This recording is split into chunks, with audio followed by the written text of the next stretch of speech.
Hello guys, praise lord. అందరూ బాగున్నారు కదండి.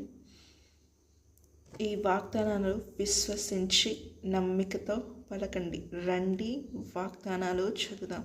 20 కంప్లీట్ అయ్యాయి కదండి. నెక్స్ట్ 21 నుంచి మనం చదువుదాం.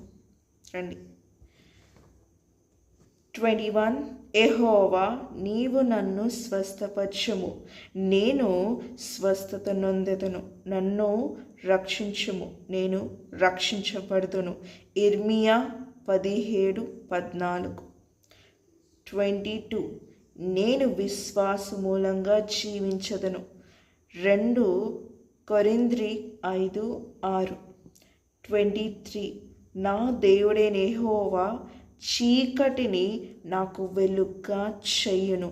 కీర్తనలు 18:28.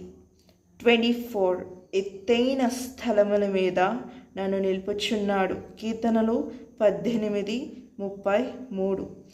25 నాలో ఉన్నవాడు ఈ లోకంలో ఉన్నవారి కంటే గొప్పవాడు. 1 యోహాను 4:4. విశ్వాసముతో పలికారు కదా నాతో పాటు. మనస్ఫూర్తిగా పలకండి, మనస్ఫూర్తిగా ప్రార్థన చేయండి. రోషము కలిగిన ప్రార్థనలు, పట్టుదల కలిగిన ప్రార్థనలు చేయండి విశ్వాసముతో. నా తండ్రి ఎందుకు చేయరు, నా తండ్రి ఎందుకు కార్యాలు చేయరు, నా పక్షాన యుద్ధము చేయరు అనేటువంటి ప్రార్థనలు చేయండి. కోత విస్తారంగా ఉంది, కానీ పనివాళ్ళు తక్కువగా ఉన్నారు. పనివాళ్ళు కొరకు మనం ప్రార్థన చేయాలి. అనేకుల కొరకు ప్రార్థన చేయాలి. ఎన్నో జరుగుతాయని ఈ లోకంలో, వాటన్నిటి కొరకు వీ హ్యావ్ టు ప్రే.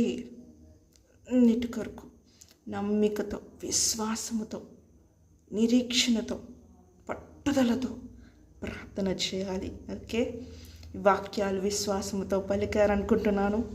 అలాగే నాకు ముందు వీడియో 505 వ్యూవర్స్ అయితే చూశారు. దానికి థ్యాంక్ యూ ఫర్ ఆల్ చూసినందుకు. అలాగే అనేకులకి షేర్ చేయండి. And thank you for watching this video and praise lord.